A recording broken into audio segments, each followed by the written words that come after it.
Hello, and welcome to the How to Exit podcast, where we introduce you to a world of small to medium business acquisitions and mergers. We interview business owners, industry leaders, authors, mentors, and other influencers with the sole intent to share with you what it looks like to buy or sell a business. Let's get rolling.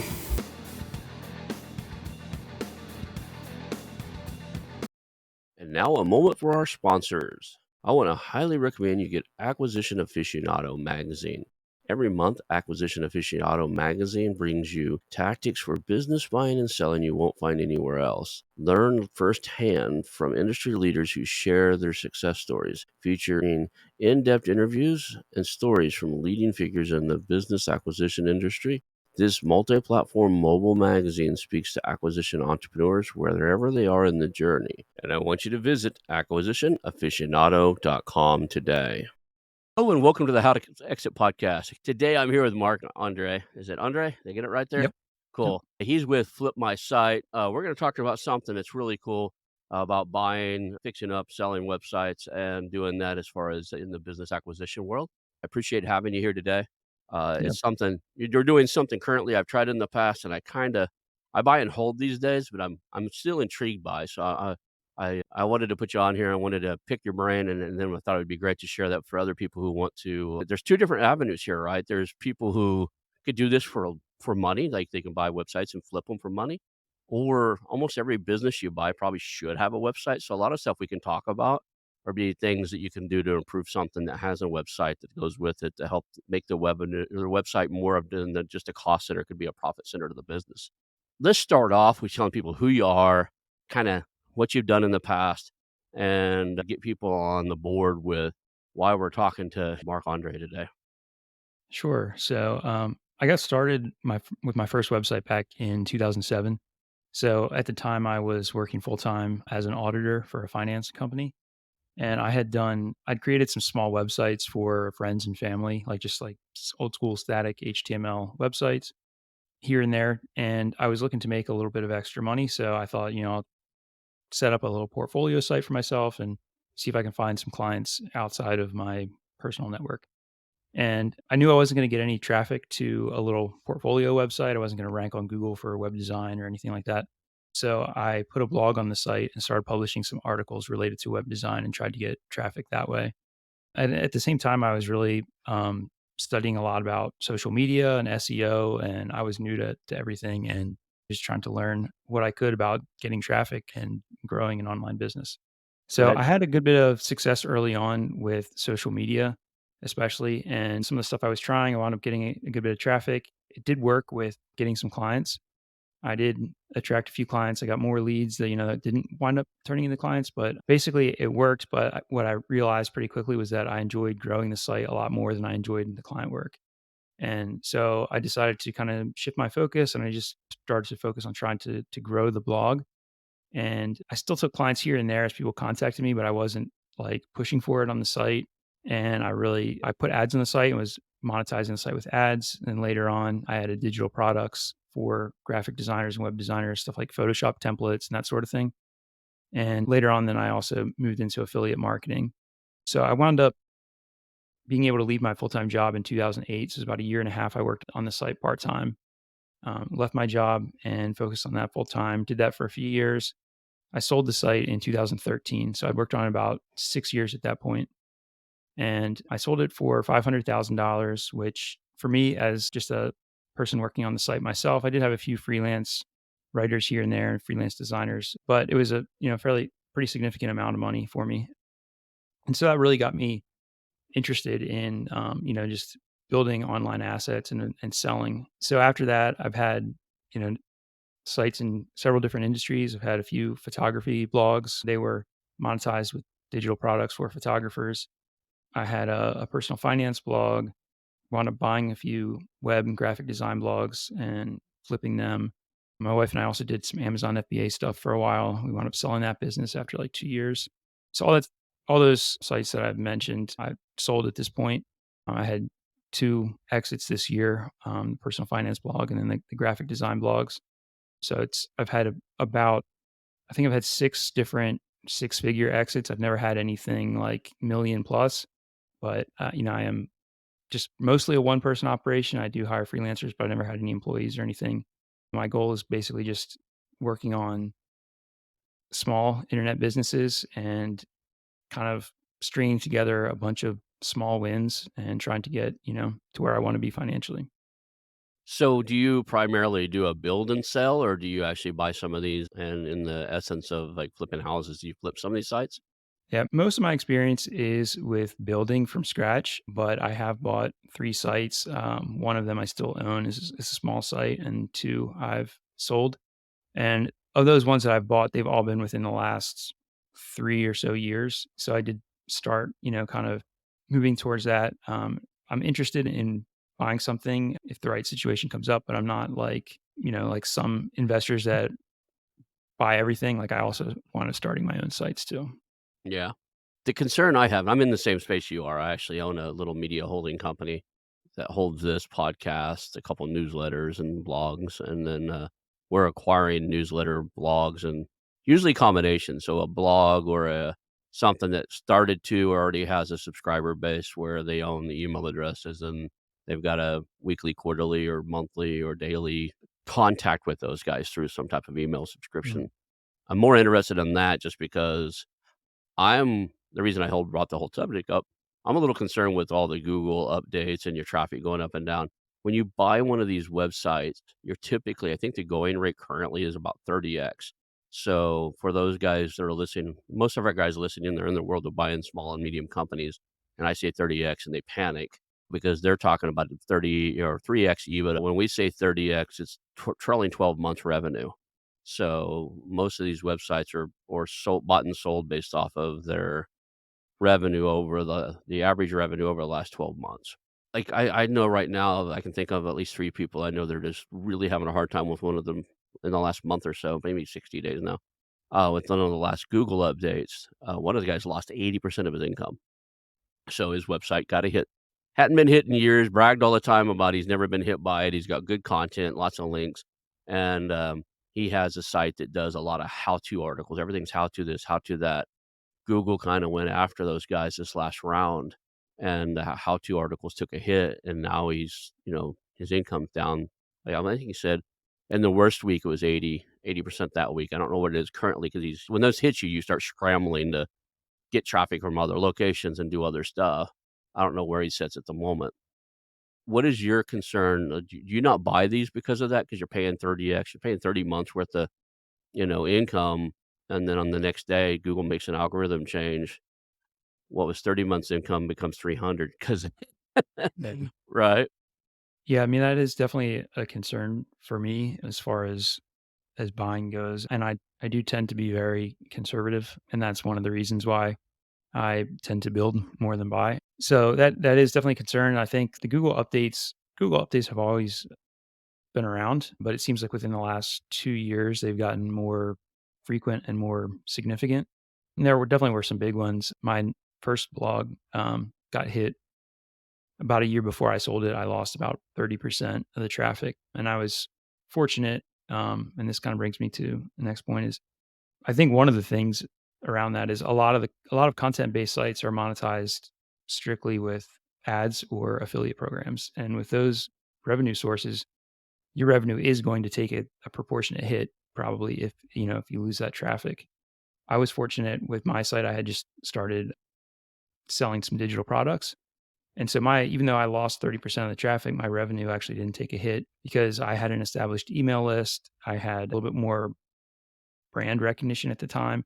Yeah. And with selling digital products, I had more options. Like if I needed to make money, I could run a sale. I could sell my products. I sold products at third party sites like deal sites and marketplaces and stuff. And so when you have those other revenue streams, there are ways to make up for a loss in traffic.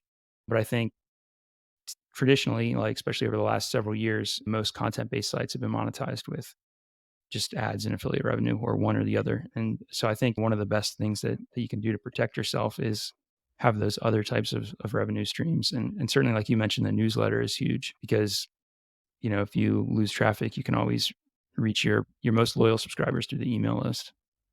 Yeah, that's what when I look, I wanna like, somebody asked me yesterday what my buying criteria is on websites because I told them he asked me what I bought, and I said, "Well, websites, newsletters." I made it really general, and, he said, "Well, what's the criteria, or is there anything that's a red flag inside a website?" I said, "Yeah, I personally think that any more than a third of their traffic coming through Google or organic search is a red flag for me. So I wanna see 33% of the traffic or less be based on Google search, and that protects so one of the things it protects is you can see that they have a lot of traffic from backlinks, maybe traffic from newsletters and social media activity that they do, but if you can see that it's not the primary source of traffic, then if Google went totally away, the biggest hit you could have is 33%, right? And, not only and that's hard to say because most people don't pay enough attention to that, and you find very few websites that will be like that. There'll be 33% or less traffic from there. But you can find some that's 40 or something. You look at, okay, with some more social and they're not very active on social or whatever. So you can look at the formula, I can get this there pretty quick, right? Mhm. What I'm concerned constantly about is where sites that are 70, 80, 90% of the traffic's organic search. They've got 300 or 200 links, you know, backlinks. They didn't take a look at that. They don't have an email list, right? And they're monetized only on ads. I just don't touch those. You can make a lot of money monetized on ads with a lot of traffic, but then you're at the whim of where the traffic comes up and down or goes. Or I like what you're doing with the product because need to increase revenue? If you got a good product, you can start buying ads. Maybe you never bought ads before, but you can go, okay, customer acquisition cost is $1. I make the lifetime value of a customer, they're gonna buy 2 or 3 products from me because I do templates and they're gonna come back for more. So my lifetime value of it 3, 4 times that, you can buy customers all day long when you know both of those numbers, what your customer acquisition cost is and what the lifetime value of your customer is. Yeah. And I think another thing too with the search traffic is a lot of sites, like pretty much every site, if you have it long enough, is going to get hit by a Google search algorithm update. And right now, with those updates just happening recently, we're looking at like the low point, right? Like a lot of the sites are going to recover eventually. I've had sites that lost traffic, and then a year later, another update either maybe not totally reversed it, but um, traffic will come back in a lot of cases. Certainly not all, but it's easy to look at things at the low point and see the worst of it. But chances are, that some of that will probably come back at some point.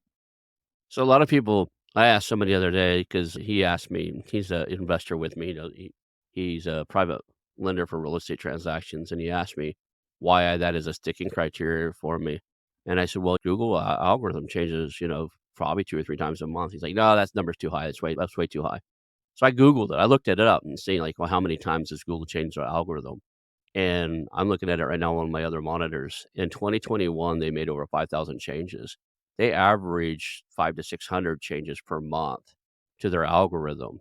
Some of them are just minor, like they Right. don't hit us. But if you're doing that many changes on a regular basis, it's gonna hit you. So it's not like if it'll ever hit you, it's when. You're gonna have to deal with it. It's something. It's a constant. So that's one reason I want to keep the organic Google search traffic or any even Bing or any like, I don't wanna keep search traffic at a general. I want it to be pretty even across the board with other traffic I'm getting, Mm. alright? Or at least know a roadmap that I can get it there.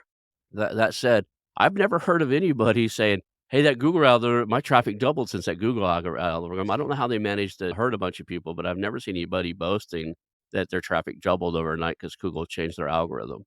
Yeah, it's weird how that works. It feels like they're just constantly taking away traffic when somebody's getting it, but, It's gotta go um, somewhere, right? Well, it's going to the yeah, big guys. From what I'm understanding, it's going to the CNNs and the Fox Newses and the big, big, big, tier 1 sites of the world.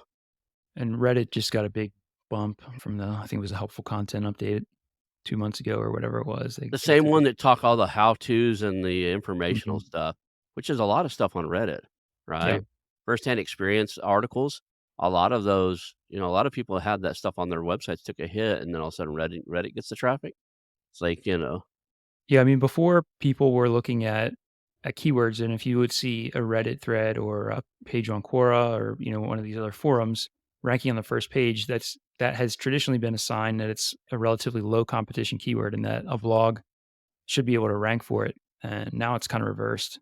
You see those and you can't assume anymore that you're going to be able to outrank them. So, what do you look for in either the "I'm gonna build this" or "I'm gonna buy it"? What is your criteria to build or buy? For me, it starts with something that I know. I don't necessarily have to be like an extreme expert on it, but it's something that I need to at least, be familiar with and have an interest in learning more if I'm going to run the website. Like say, for example, I'm hiring freelance writers to create content. I don't necessarily need to be the most knowledgeable person, but if I want to edit and evaluate that writer's content, I have to at least know somewhat what I'm talking about because otherwise you end up publishing stuff that just you know, doesn't resonate with the target audience. So for me, it's got to be something that I'm interested in and that I'm somewhat familiar with. I don't just go on Flippa and look for random websites on whatever topic and buy them. It starts with the topic and it's got to be something that I want to work on. I typically hold on to sites for a few years. Most of the sites that I built, I've had for 4 or 5 years. I'm not some people take the approach of buying a site and looking to improve it quickly and turn around and flip it and sell it in like 6 months to a year. That's not the approach I have, so it's gotta be something that I want to work on for a few years and something that I see myself spending a good bit of time on. And since I do a lot of the work myself, I don't outsource everything like some people do. It does have to be something that I want to spend my day working on. But yeah, I'd say that it really comes down to the topic is the most important thing for me. What is it usually what's the life cycle of a website? So, you buy a domain and you like, let's talk about build first, and we'll talk about buy. You buy a domain and then walk me through buying the domain all the way up to where it's making money. Like, what's the life cycle look like? And so, like you said, the first thing's a domain. So that's something that I personally struggle with is finding a domain that I like that's available. That I use a tool called Lean Domain Search. Usually, you put in a keyword and it will show you all kinds of basically adds words to the beginning or the end and helps you to find a domain. So then set up hosting. I always use WordPress. So installing WordPress. Most of my sites are content based. So even the ones like, say, for example, the photography sites where I sold digital products, I still published a lot of blog posts and stuff. And that was one of the ways I got traffic to the site. So I always, start with some content. I've had sites in the past that were monetized just with ads at first and others with the products. So it really depends on the approach. Like if it's product based, like the photography sites, I created products immediately and had them to sell before I had any traffic, which I know some people would say, start with the content and then add products later. I started with the products in those cases and I wound up selling them initially on other platforms. So I would find like third party sites that I partnered with and sold the products on their site. So I started to get some revenue right away and then worked on building up my own audience at the same time. So in that case, like with those photography sites, I started making money almost immediately. There really was no wait. But for example, my finance blog that I started in 2018 and sold in 2023, it took a while to start making money. It was just content based. I was making monetizing the site with affiliate programs and ads. I initially planned to do some digital products, but never really had anything that I wanted to do that I thought I could do really well, that hadn't already been done. So I wound up just sticking with affiliate programs and ads. So that one really didn't make much of anything for the first year. It's just constant cranking out content, trying to get some links, trying to get traffic, from in that case, it was Google, Pinterest, email list, click through traffic from links. So, it really has been a slightly different approach with different sites depending on how they're monetized. So, we put out about 3 to 5, articles a week, not including some stuff we write for other newsletters that I have an ownership interest in. So, we do another 3 or 5 for those. Um, Usually it's reviews of podcasts and stuff like that where we listen to it, download the transcript, and then turn it into a written article and a review so that people can read something in 10 minutes they don't necessarily need to watch for an hour and a half. That said, how do you get the initial first traffic to those or links to it? Like, when you first put up, you're just waiting for Google to show up and find it? Or is there a way that you use to like, right now, what we're doing is we're putting them out on Medium and some of the other locations. We're not just putting our articles on our blog, we're giving it to locations where people already go look for articles. what are the methods you use to get some initial traffic to your site when you fire it up? Yeah, so, um, social media can be a good option. I found Pinterest to be a decent option. It's not as good as it used to be. Like, when I was running the photography blogs from 2012, 13 to 2016, even a little bit later than that, it was really good for traffic. But they've changed the algorithm, and obviously more people are using it now than used to be. So there's a lot more competition for exposure. But Pinterest is still pretty good as far as social networks go, because a lot of social networks don't really want to. They want to keep the traffic on their platform. They don't want to send clicks away. Pinterest is one that is, is okay for, using links. You don't get buried in the algorithm or anything if you have links.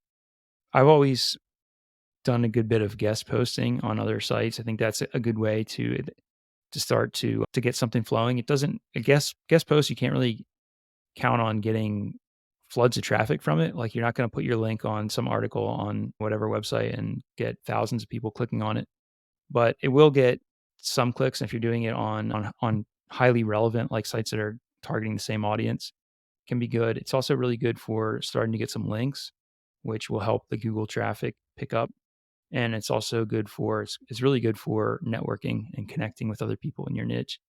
One of the things I did early on with my finance blog that worked pretty well was one of the first posts I I linked out to a bunch of resources. So in this case, the article was about making money selling on Amazon, which is something I had just done a year or 2 years earlier. And so I had an article that had a bunch of different resources for Amazon sellers and people who wanted to start a business. And then when the article was published, I reached out to the people who I linked to. Some of them were big companies, so I didn't reach out to them, but the ones that I thought I could get an email in the hands of somebody who had, you know, any kind of influence, I would email them and say, "Thanks for whatever resource you offer, and I just wanna let you know I mentioned it in this post." And a lot of those people wound up sharing it on Twitter or other social platforms, which helped me get some traffic to the site. One guy wound up putting it in his email newsletter, and I think I got like 300, 500, something like that, clicks from his email list. I also did some like similar similar type of thing where you're notifying the people that you're linking to or featuring in your content.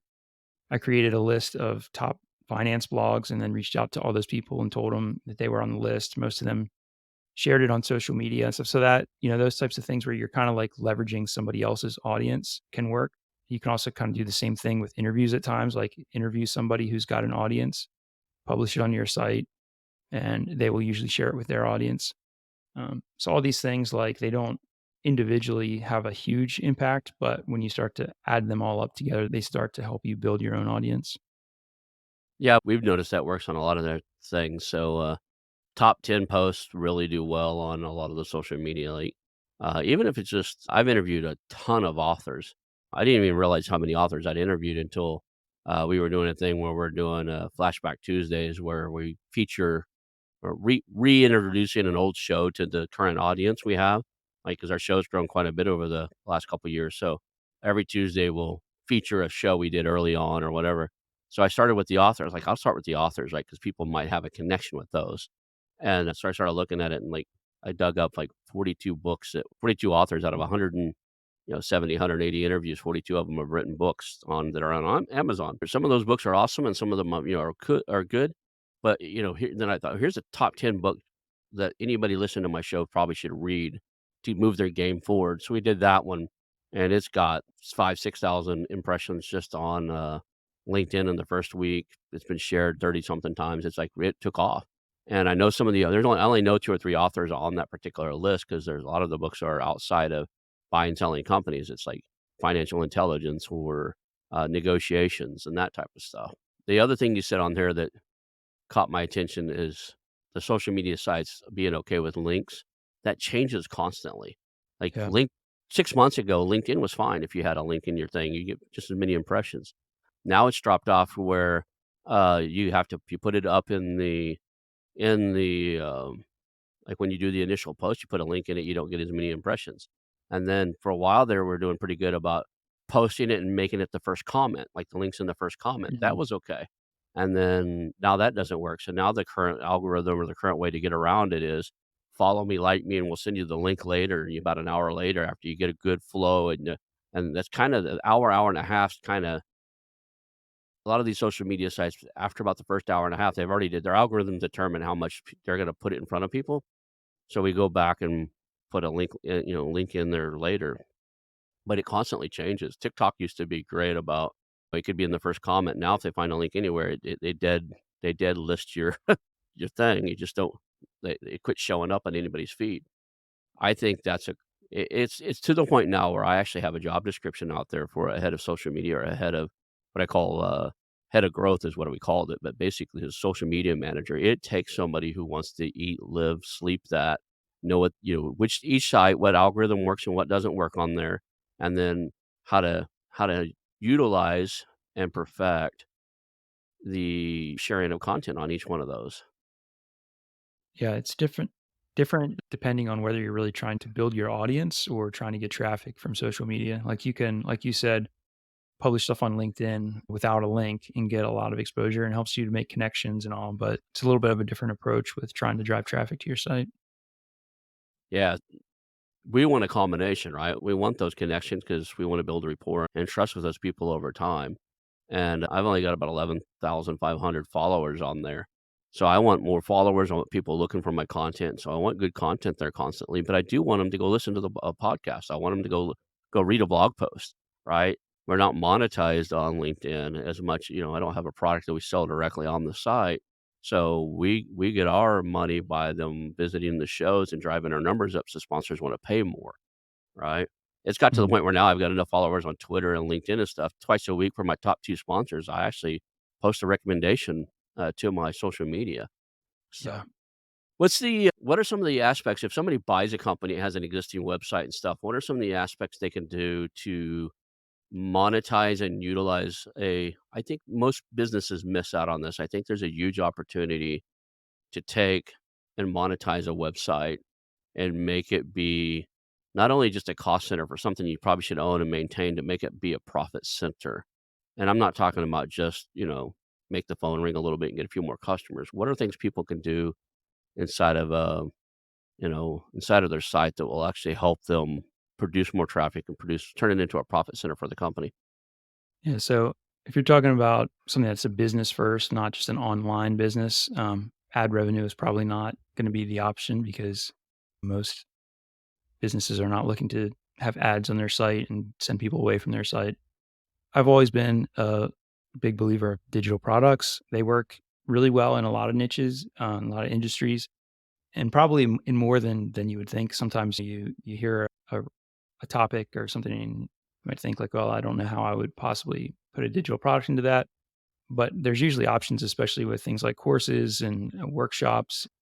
Printables are really big in some industries.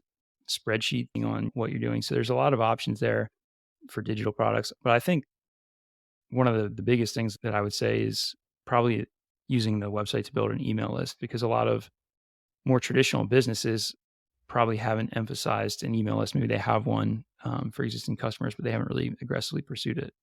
So I think that would probably be one of the places I would suggest starting with would be using your website to email lists and try to grow your audience that way because you can continue to connect with those people and communicate with them, get offers in front of them, whether it's for your own services, for products you're selling, digital products, affiliate sponsorships, whatever.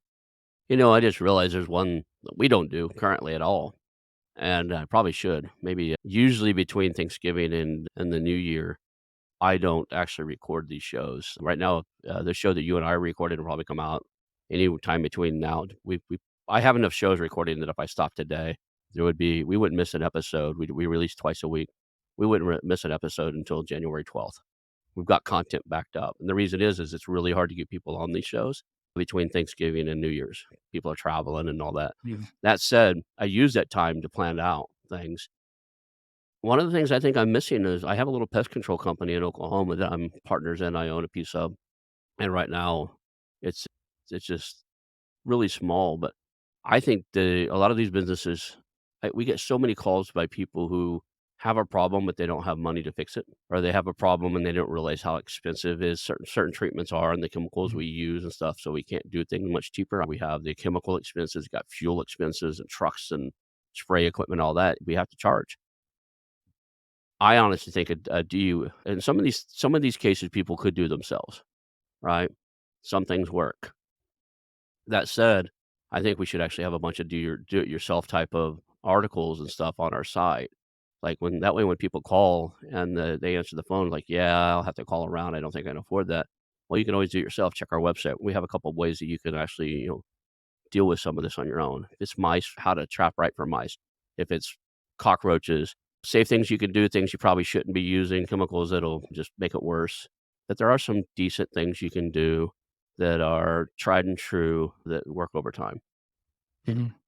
Yeah, I mean, So you could also do, like, short video tutorials. mhm, So, when you were talking about that situation, it kinda reminded me of back, see, it was about 10 years ago, my wife and I were finishing our basement, and I did a decent bit of the work myself. mm, Planned to do it all myself, but wound up running out of time, and we had a baby on the way, and I was trying to get done, so I wound up hiring somebody to do a lot, but I didn't know at all what I was doing with some of the things, and one of those aspects was running the the ductwork for the heating and air, and so I Googled how to, to connect into your existing ductwork and wound up on a website of, it was, a contractor, a company that actually does this service, and they sold for, I think it was like between 50 and $100. They had a, like, a video course, and it was nothing like high tech. It was just a guy with a video camera taping one of his coworkers, showing exactly, here's what you do. They were in a couple different houses, and it was exactly what I needed. It was perfect. And I gladly paid the money because, like you said, I didn't want to spend the thousands of dollars to hire somebody else to do it, but I was happy to pay 50 to $100 to get a video that taught me how to do it myself. So I think those sort of things, there are probably a lot of businesses, especially service related businesses like plumbers and electricians. Well, electrician, I don't know. You really want people who don't know what they're doing touching electrical wires, but, um, well, the there are a lot of liability of businesses. that one, right? If you Yeah, get electrocuted and they're like, "I watched your video and then I got shocked." Yeah, yeah, that's probably not bad a good idea. Same way with the chemical thing. I don't think I would promote chemicals so much, but there's some really good.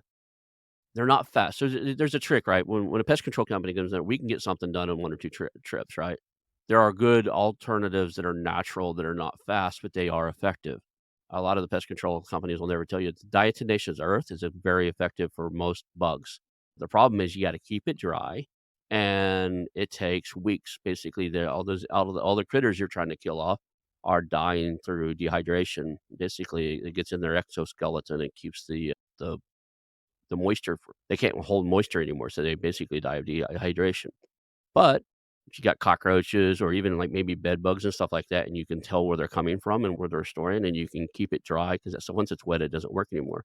You lightly dust those areas, and you can wait weeks before the problem is under control, then it will thin the herd. It's more like I've seen some studies that show on certain things like bed bugs and cockroaches where it's almost more effective than a single treatment. A lot of times we have to go out 2 or 3 times to do things, mhm, right? But and it's fairly safe. You could take diatomaceous earth, put it on your finger and lick it. It's basically just silica. It's not gonna hurt you. People eat it for something. I don't know why you would ever do that. It's basically microscopic pieces of glass, but it's not harmful in small quantities. There's just things out there we probably could write articles on and say, "Look, you either want something done fast and it's gonna be expensive, it's gonna be costly, or you want it done, or if you got a little time and you don't have very much money, you can get this stuff on Amazon, put it around, and it'll take care of the problem." and in that case, you could use Amazon affiliate links Yep, and earn a commission from those referrals as well. yeah.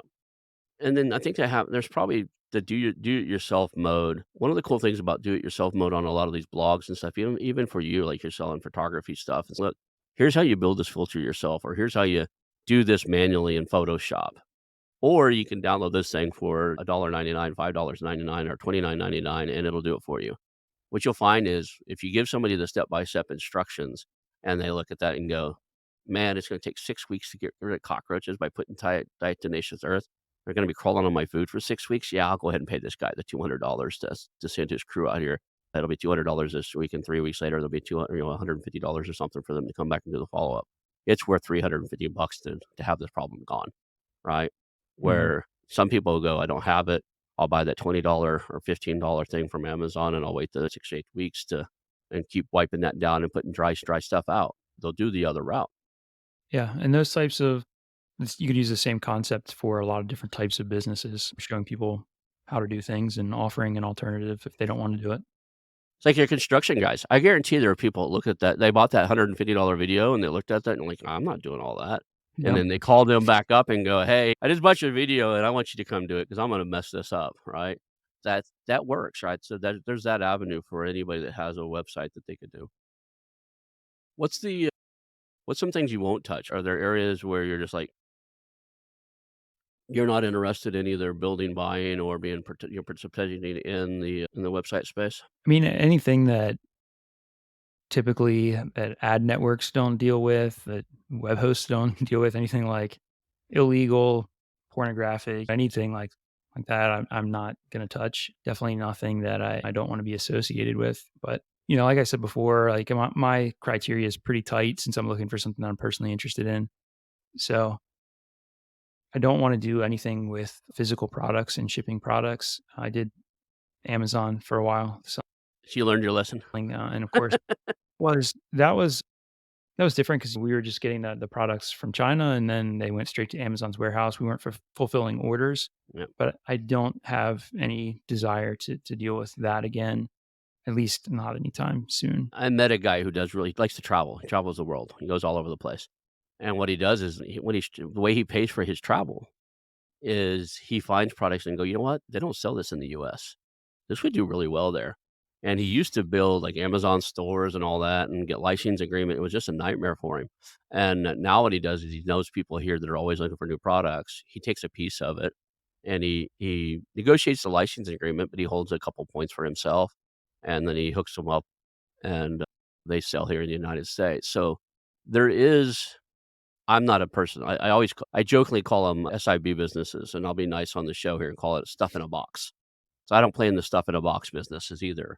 And the main reason is because I live a digital nomad type of life. I have a tiny home. This is a mobile studio, and I don't want the ship back. So even if you're drop shipping, once they get, a lot of people know this. Most drop shipping situations, when they ship it back to something you own, right?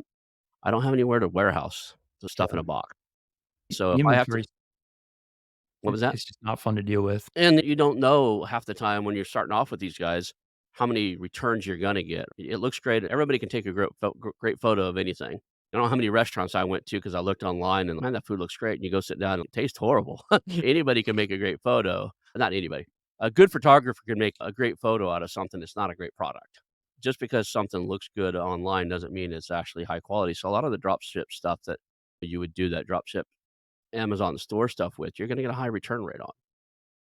Yeah, I was surprised when we sold on Amazon how many returns we got, and we compared to the competitors and stuff, I don't think ours were too bad, but I didn't I don't personally return a lot of stuff from that I order on Amazon. I just didn't really think about it, but we did get a lot. Now they did get returned to the Amazon warehouse, but we would get notified every time, and then eventually we would have them shipped from Amazon back to us. And of course, the packages are all destroyed and everything. So we'd have to try to see, okay, which ones can we repackage and sell as new, and which ones are beyond use. So that was surprising. And one of the things that so our category in Amazon had free returns. So of course, Amazon's basically encouraging people just to buy stuff and try it, and then if return it if they don't like it. So we would have reviews that people were complimenting the product and saying, "I bought 5 different products of the same one, and I wound up keeping yours." And I'm thinking, "Well, that's glad you chose it, but I know there's other people out there who are doing the same thing and buying 5 and returning ours." And so it cuts into your profit margins for I sure. was lis Yeah, I was listening to, I think it was a My First Million podcast. The guy on there was a multimillionaire, like, he's a founder of a company, and he got kicked off or he got not kicked off, but he got his returns limited on Amazon, some other stuff because he realized that they had a 12-month return policy. So he'd buy his whole wardrobe on there, and every 12 months, he would just ship it back to them, ship everything back, he'd keep package it all up, ship it back, and they would get new clothes every and it was basically abusing the policy, but I know there are people doing that. And in probably my youth, I probably was guilty of it. Walmart used to take everything back. I probably was at least guilty once of something would break, and you go to Walmart and see if they have the exact same thing still, and you buy that one, and then you change in the broken one, right? It's horrible to do, but Mm. you know you done. A lot of people all of did it. We did it. I remember doing it with a car radio. We bought a car radio. We had it probably 12 months or something. It just quit working. So I went back there. They still had that when I bought a new one, installed that one, took the old one in the box, and took it back and said it doesn't work because it was past their return date. Not fair, but that happens. That's why a lot of these stores, I don't buy anything from Best Buy out of principle because they have a 15% restock. Really? I Yeah, didn't they have know a that. restocking fee, it was high, and with consumer electronics, sometimes they do just break in the first few months. Like, "Why should I pay you to take this back? It was defective to start with." Mm. I got a really good brand, I won't say it here, but I got a really good brand router once, and from the start, it seemed slow. Within about a month, it just quit working. I take it back to them, and they're like, "Oh, yeah, it's a 15% restocking fee on a $200 product," and I'm like, "Yeah, why would I do that? Like, you sold me something defective." But that's spawned from the stuff you and I are talking about. People buy 5 things and keep the best of them and return the others. My problem is I'm lazy on the returns. I could never do that. I couldn't buy 5 things and return them all because they would just sit somewhere, and I was like my wife would I was like, "Hey, where did they go?" She'd go, "Oh, I dropped it off at Goodwill. You weren't using it because we live in a Yeah. tiny home. We have a tiny stuff. It would not stay here." Oh, I didn't what for Chris here's a good example. For Christmas, bought my son an Oculus, right, and wasn't sure which headset to get him, so I got the one with the big heavy battery on it. I thought, "Well, maybe that's gonna make it too heavy," so I got a more comfortable the headband on it, one without the battery on it. He's never even taken the one without the battery out of the box. So now it's sitting in there, and I'm gonna sell this on Amazon. She can't get what even half of what it's Right. cost because nobody wants that one without the battery. She go, "I'm gonna sell it on eBay or whatever. It's gonna sell for pennies on the dollar." So I wouldn't do that, and we waited too long to take it back, probably to ship it back to them. Anyway, let's go back to the whole concept of how do you identify I mean, you choose a niche that you're interested in. Some people, if they did that, they would pick a niche that was really hard to monetize and grow, right? You happen to be in a couple different niche, personal finances because you've got your finance background, and then photography. There's a passionate audience behind the photography niche that will buy stuff. Not all of those are passionate, profitable areas. Yeah, I mean, photography is definitely an example, like, of where people are very willing to spend money, and like you said, not all of them are. You could have some other, really random hobby that just doesn't monetize well. So, I mean, I don't do as much research on before I start, but partly that maybe it's because I tend to be a little bit more aware of them already, because I'm not just choosing a Mhm. random one.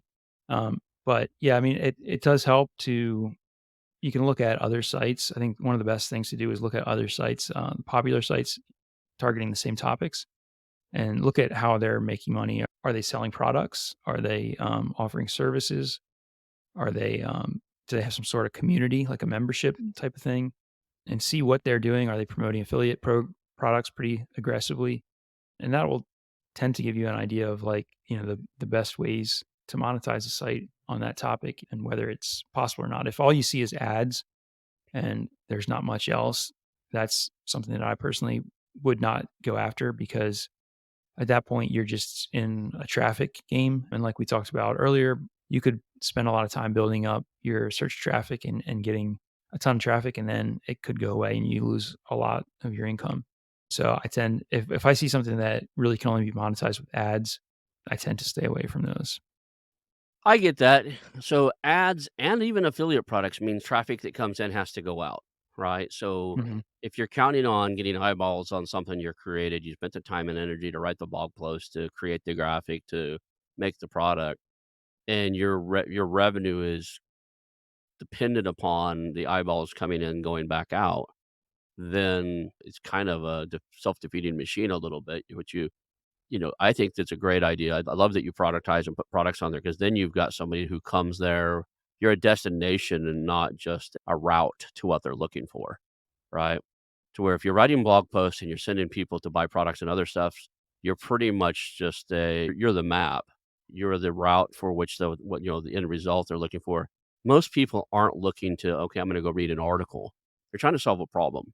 And sometimes your article might solve the problem, but at least here in the United States, we're really geared towards, I've got a problem. What can I buy? almost before we do anything else. And if you have products, especially digital products, are really good for affiliate programs. So, like, Mhm, instead of we were talking about if you're making money on your site through affiliate programs, you are sending traffic to someone else.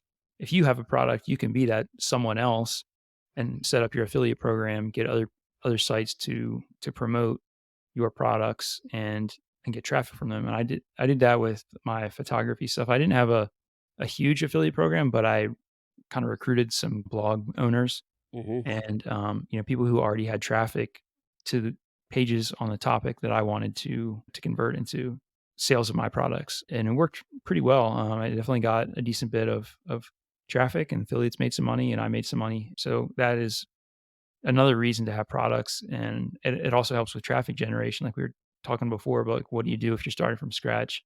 Having products and affiliate program is another option to try to start to get some traffic. See, I knew having this conversation would spur some brilliant ideas. You know what a loss leader is inside of a Mhm. retail store and stuff? Yeah. I never even thought about this, but before our newsletter business, what would stop us from creating not necessarily a loss leader as much as a high value, high 75, 80% even affiliate program where like, look, we'll give you 80% of the first sale on a product that is geared towards somebody having to sign up to our newsletter or sign at least go to our website, see our newsletter and stuff like that. But they get the revenue because then we get the permanent eyeballs. So for a digital educational product, you could do a good how to, make it worth $100 and give the $75 to anybody that does the sale, right? Yeah. And another thing that works good for that approach or for that purpose is selling low cost digital products Mhm. because people are pretty quick to buy like a $7, $17, $30 product, more so than to buying like a $300 product. Um, and when people buy those products, then if they get added to your email list, you can continue to market to them and upsell them eventually on other products. I did that with, my photography stuff. A lot of the products were lower priced, and it's not that hard, especially, in a passion niche to sell a $7 product, and it works pretty well. Another option is partnering with somebody else who has an email list. I did that a few times with my photography products. I would partner with somebody who had a similar audience, but didn't sell the exact same type of products, like they weren't directly competing, and I would promote their products to my email list, and they would promote my product to their email list, and what I found from doing that was promoting the smaller, like, lower priced products through somebody that had a pretty big, pretty active email list. I could make a lot of sales of a small product. I didn't make a ton of money. They made some money as an affiliate, but then, what I found was as I released new products, like I released products like maybe 2 months later, and I was seeing a lot of these same people that were referred were now buying these other products. And so, yeah, once you get the people who tend to buy on your email list, it's a lot easier to make money. And so, getting those products and offering an affiliate program is great for that. So it's a great idea, and stores use it all the time. They run sales ads and stuff like that, and they call them loss leaders, but a lot of times it's either breaking even or a slight loss just to get you to the front door, and then they put that item at the back of the store. We have to walk past all the cool stuff, right? But Yeah. you can do the same thing with a great affiliate program. It's like the upsells, right? You can put the initial product there and then have off offer an affiliate program on this educational piece or this filter or this tool, this digital product, and then wait 7 to 10 days and turn around. It happens all the time in the real estate space when I used to own the RIA. But you wait 7 to 10 days to say, "Hey, cool, you got that. How you liking it? Oh, by the way, now that you have that, you probably need X, Y, and Z. Here's some other stuff we have that would help with that." And there's also shopping carts and checkout platforms that are made to optimize conversions. Like Mhm. one example is Thrivecart. I use that for my photography products, and they have so like when someone clicks buy now, they go to the checkout page. They have options to where you can offer order bumps. So Mm, like I had my main product was Lightroom presets, which is similar to like an Instagram filter where you're basically applying an effect to a photograph. And so, say somebody adds a set of Lightroom presets for landscape photos to their cart, then they see an offer for a video course on how to edit photos in Lightroom, and it's offered at a discounted price, and so they can check a box to add it to their order and save some money. And that was really effective for me at, increasing the average order rate just by offering a related product, and in a lot of cases, it's a higher price product at a discounted rate, and you'd be surprised at how many people just once they're already in the mentality of buying a product, it's just something about the mentality of, "Okay, yeah, I'll just check this box and add something else to it." And I do the same thing when I'm buying stuff, digital products online all the time. I'll add it and then I see the additional offer and I'm like, well, yeah, I really could use that too. So just go ahead and buy that. And so that's, another way to increase those orders. Yeah, so one of the reasons I don't go into some of these stuff is I don't know how many times I went into went to a seminar and bought another seminar. I went to stop by to get that free book for $7.99 cents for shipping and handling, and the next thing I know, I've got $400 worth of stuff in my basket because they had cooler stuff than the book. It's a good avenue, and then I think it just to translate this to all the guys out there listening that don't have digital products and stuff like that, you can create those, and you can take this same ideas and apply it to other stuff. Like, I was thinking for the guys at the pest control company, one of the things we have a license for is we can actually fertilize yards and stuff. We have the permits and license to do it. We'd have to swap out the chemicals in the tank or bring a second tank, but there's room in the truck for the second tank. So what about maybe an upsell is when spring rolls around and before the grass goes off, we could kill off any weeds and seed and fertilize your lawn right after we pre-treat you for termites and ants. So, I mean, Yeah. there's upsells, cross sells, and things like that that you can do in any industry. So you can take the same thing to another industry and go, how do I apply this? So, how do people reach out to you? Are you actually actively looking right now to acquire sites or looking for, do you help people flip websites, or is anything that my audience, what would be the best way for our audience to help you out? I'm not actively looking to purchase any websites. If I happen to come across something that is a good fit for me, I'd be open to buying it. My site is flipmysite.com. Hmm. And there's a contact page on there if people want to get in touch. I do some freelance work. I also do some consulting. So, anything content related, SEO, um, digital marketing. So if people want to get in touch, I could be reached that way. Okay. Well, I appreciate having you here today. We actually are at the top of the hour. It went pretty quickly, so thank you for being here, and we'll call that a show. All right. Thank you. Hang out for just a second. I want to announce our new channel partners, the ITX Marketplace. Since 1998, ITX has created $5 billion in value by selling more than 225 IT businesses in 20 countries. ITX works exclusively with IT-enabled businesses generating between 5 million and 30 million who are ready to be sold, and M&A decision makers who are ready to buy. For over 25 years, ITX has developed industry knowledge that helps determine whether a seller is a good fit for their buyers before making the match. ITX Mergers and Acquisition Marketplace we have partnered with has a proprietary database of 50,000 plus global buyers seeking IT service firms, managed service providers, Microsoft service providers, software as a service platforms, and channel partners with Microsoft, Oracle, ServiceNow, and the Salesforce space. If you have an IT enabled business you're ready to sell, I want you to visit the IT ExchangeNet.com/marketplace. How to exit. That link will be in the show notes. Visit them now.